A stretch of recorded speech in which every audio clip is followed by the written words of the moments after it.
그래서 이제 트위터의 이런 조치를 이제 이런 승부수를 일론 머스크가 던지는 게 이 사람이 이게 승부가 안 나면 이런 승부수 안 던지죠. 사회가 전반적으로 보수 공화 방향으로 가고 있다라고 판단되니까 이런 승부수를 던지는 거예요. 그런데 니들이 정부가 나 좀 탄압해봐. 증권거래소 나 좀 해서 그 내가 뭐 재판 이래저래 질질 끌면서 몇 년 가면 그땐 정권 바뀌는데 뭐 별일 있겠어? 그래 해봐 임마. 그러고서 일 저질러 버리는 거라고 이게. 그러니까 미국 사회가 지금 어느 상태까지 가 있는지를 아주 잘 보여주는 케이스고요. 또 일론 머스크 입장에서는 뭐 내가 10% 주식 넣었다가 뺐다가 하는 과정에서 내가 크게 손해 안 보는데 한 번씩 이렇게 그냥 칼을 갖다가 트위터 경영진의 그 요 목 앞에다가 한번 쓱쓱 갖다 대면 이것들이 바짝 쫄아서 뭐 좀 제대로 좀 운영을 하지 않겠어 하는 블러핑일 수도 있어요. 아주 복잡한 전략입니다. 이거 보통 사람 아니니까 이 사람. 근데 이제 이 와중에 이런 상황을 조선일보나 이런 한국의 메이저 언론은 어떤 관점에서 다룰까? 한국의 메이저 언론 글로벌리스트의 개입니다. 글로벌리스트의 아전입니다. 글로벌리스트의 노예이고요. 충성스러운 글로벌리스트의 충성스러운 종복입니다. 따라서 이렇게 다룹니다. 머스크의 트위터 인수 물 건너갔다. 제목을 그렇게 달고요. 머스크가 인터넷 SNS 문화 표현의 자유에 대해 잘 모르고 인수를 추진했다. 이렇게 써놨습니다. 표현의 자유를 주장하며 가짜뉴스와 혐오 게시물이 넘치는 공간으로 트위터를 변질시킬 가능성이 높다. 이렇게 썼습니다. 그가 트위터를 소유하게 된다면 플랫폼이 머스크의 사유화가 될 것이라는 우려가 있다. 이렇게 썼습니다. 머스크가 주장하는 표현의 자유라는 개념이 현재 인터넷과 SNS 플랫폼 산업 지형에 맞지 않다는 비판이 있다. 이렇게 썼습니다. 완전히 글로벌리스트 빅미디어 빅텍의 개입니다. 이게 조선일보의 본질입니다. 이게 조중동 멘탈의 본질입니다. 이거 꼭 기억해 두십시오.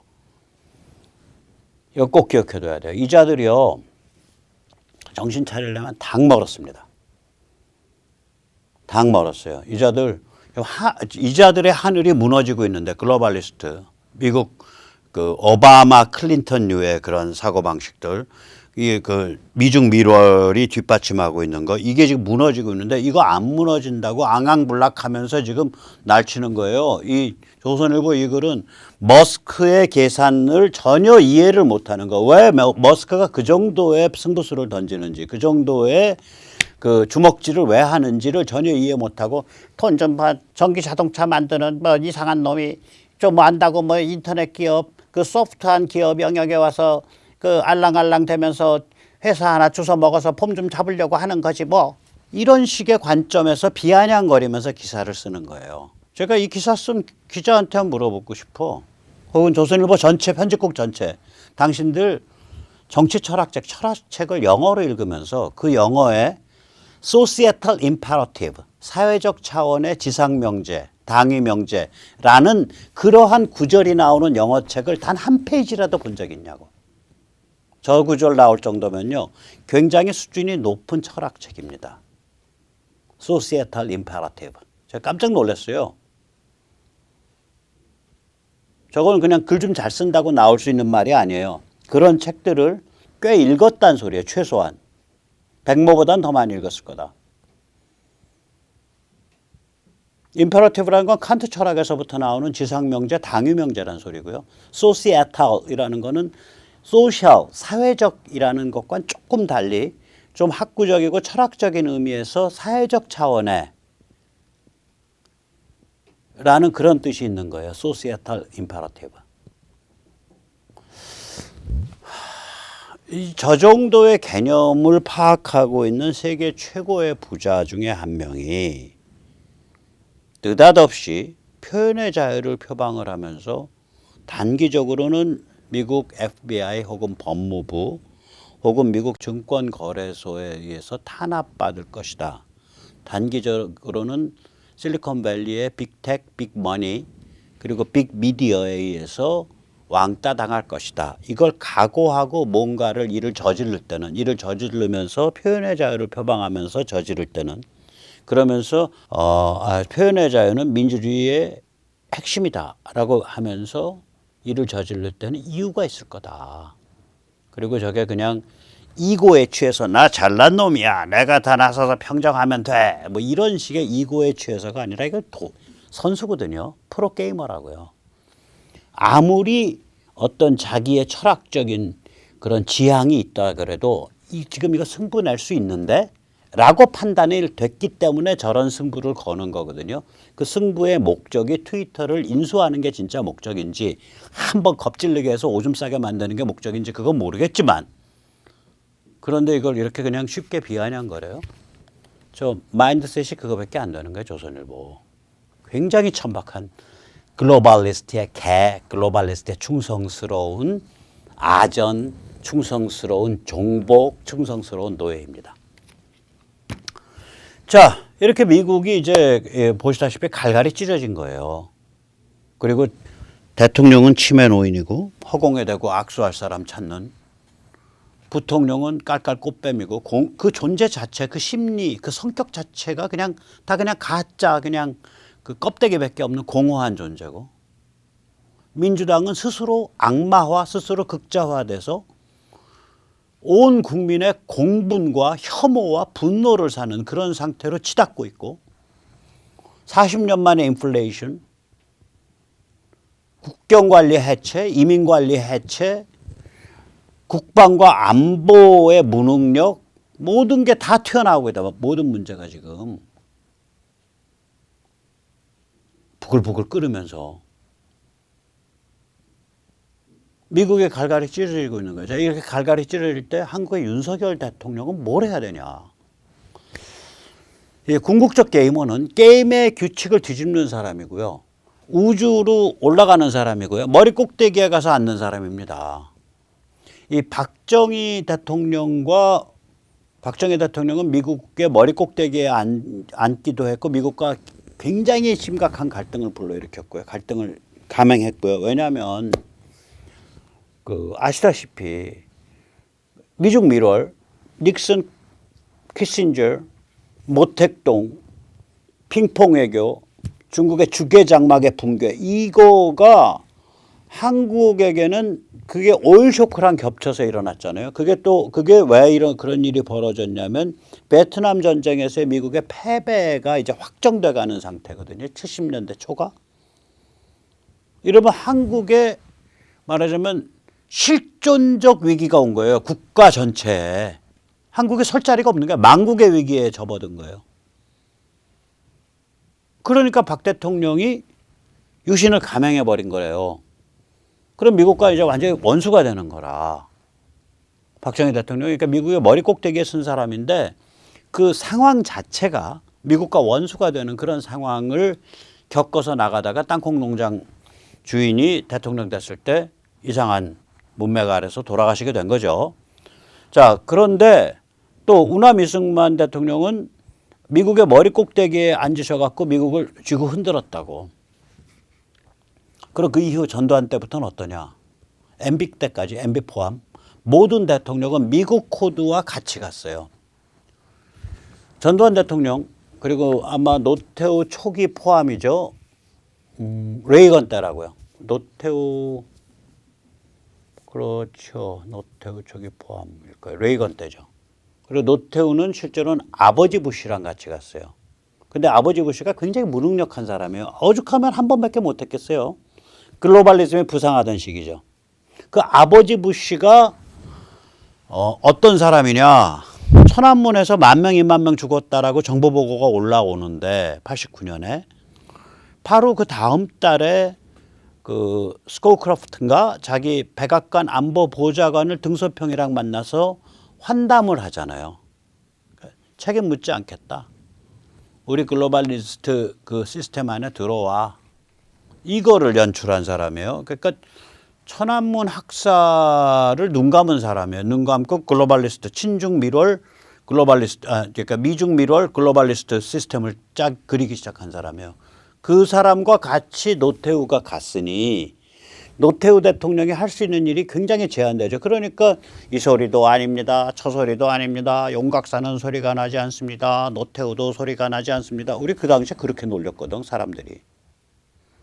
근데 생각보다는 굉장히 진중한 사람이에요. 그 이제 우리가 지나서 평가절하를 하는 거. 그 당시엔 평가절하를 했는데 우리가 보면 굉장히 위험한 그 미국이 위험한 길로 들어서고 있는 상태거든요. 그러니까 한국의 신군부로부터 문민정부로 이항하는 징검다리가 되는 대통령이 할 수 있는 일이 굉장히 제한되어 있는 거고 그 제한 속에서 자기 역할을 한 사람이에요. 그 다음에 YSDJ 저기는 클린턴의 글로벌리즘에 완전히 엎어져 간 사람이고 그 노무현 저기는 아들 부시 네오콘이란 말이에요. 아들 부시는 이제 네오콘의 이거 아닙니까? 아들 부시 네오콘과 타협해서 한미 FTA 평택기지 강정기지를 오케이 하고 밀어준 사람들이라고요.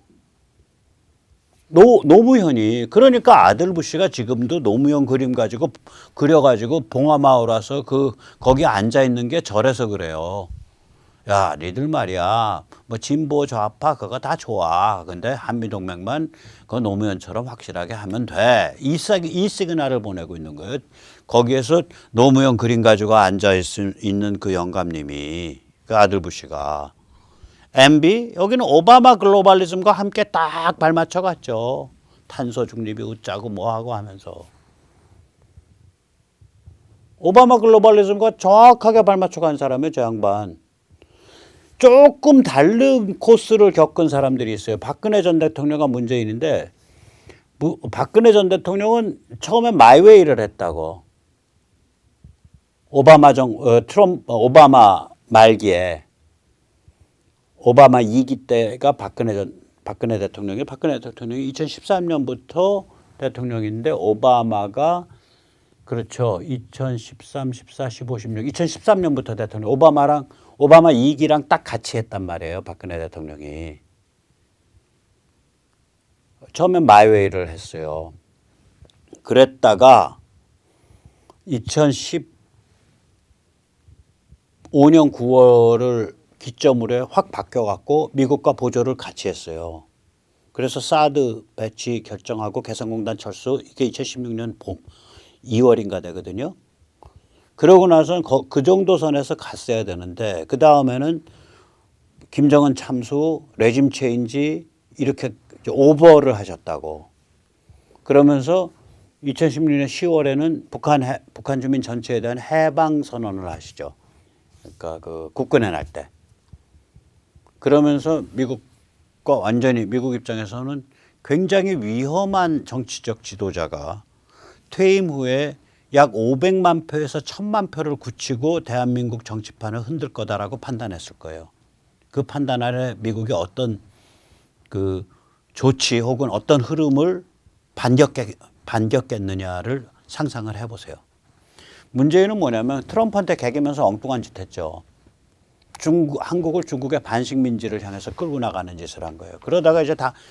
그러다가 다 말아먹은 거예요. 그러면서 이 586 애들이 이제 관시 자본주의, 대장동 자본주의 이런 식의 이제 어떤 부패 특권 카르텔을 형성을 하고 그게 국민들한테 알려지고 거기다가 뭐 부정선거 의혹도 있고 뭐 헤쳐먹은 것도 많고 엉뚱한 짓 저지른 것도 많고 하니까 그거 다 덮으려고 전부 공구리 쳐서 부벼놓고서 지금 검수완박으로 이제 철판 둘르려고 하는데 그게 철판이 둘러지겠습니까?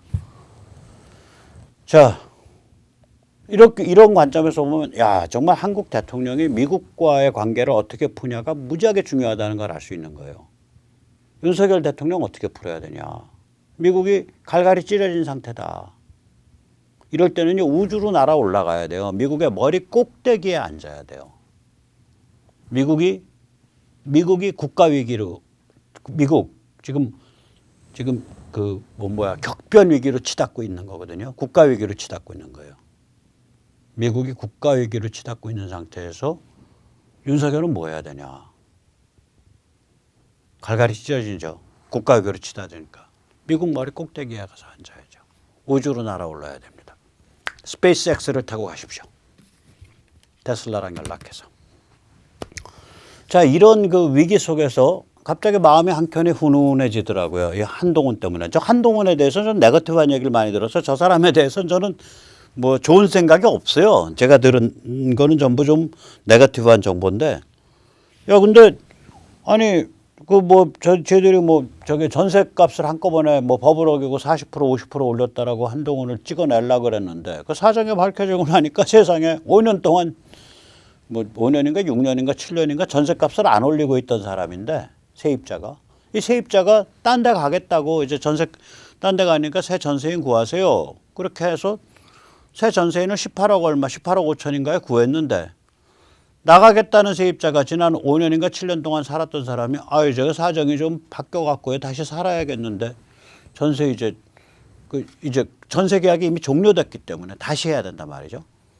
근데 얼마 드려야 됩니까? 아, 우리 지금 뭐 18억 5천에 지금 계약하려고 하고 있는데 아, 제가 지금 17억 5천밖에 없는데요. 그래서 5년인가 7년 이때까지 세입자 잘 살으신 분을 17억 5천에 모신 거죠. 현금 17억 5천을 가진 분이면 우리가 보통 요새 한 2, 3% 수익률 안정되게 내기 힘들거든요. 그럼 그분이 뭐 1년에 낼 수 있는 수익이 4천만 원. 그러면 월세 300에 사는 거예요. 난 전세로 내준 거 보고서도 아, 저 뭐 좀 돈이 좀 안다. 요새 누가 전세로 내줍니까, 집을? 다 월세 끼고 내주죠. 그러니까 저런 그 뭐라 그럴까 그런 게 좀 있는 거예요. 제가 아는 후배 한 명이 보통 세를 주면 그 세입자가 그냥 나갈 때까지 세를 안 올려요. 그러니까 15년 뭐 이렇게 세를 안 올려. 그렇게 그 친구는 장기 부동산 투자하는 친구인데 뭐 그렇게 뭐 눈 불쓰고 다니지는 않고요. 그래도 워낙에 그 자기 나름대로 방법론이 있어서 뭐 자수성가해서 그래도 재산 한 50억 100억은 돼요. 근데 장기 부동산 투자하는 그러니까 한 번 묻으면 15억 이렇게 묻는다고 10년 이렇게 묻는다고요. 한 번 묻으면 10년 15년. 근데 세입자를 그러니까 한 번 세를 주면 그 세를 안 올려요. 그 친구는. 그런 생각이 같이 연결돼서 나더라고요. 저 정도면 상남자네. 한동훈 상남자네. 뭐 다른 데서 성격이 괴팍한지 뭔지 모르겠는데 저건 세상 사는 도리를 좀 안 해. 그래서 이렇게 이 살벌한 판에 한동훈 상남자 미담 거기다가 이제 그게 또 하필이면은 민주당을 겨누는 저 칼잡이잖아요. 그런데 그 586을 겨누는 칼잡이. 그래서 586이 어떻게든 잡아 죽이려고 하던 사람. 그래서 잡아 죽이려고 저기 뭐 전셋값 그 불법 증액으로 잡아 죽이려고 했는데 그게 오히려 보니까 불법도 아니고 오히려 그 상남자 미담이 밝혀지고 전 좋습니다. 이 살벌한 판에 저런 거라도 저런 뉴스라도 하나씩 있어야죠.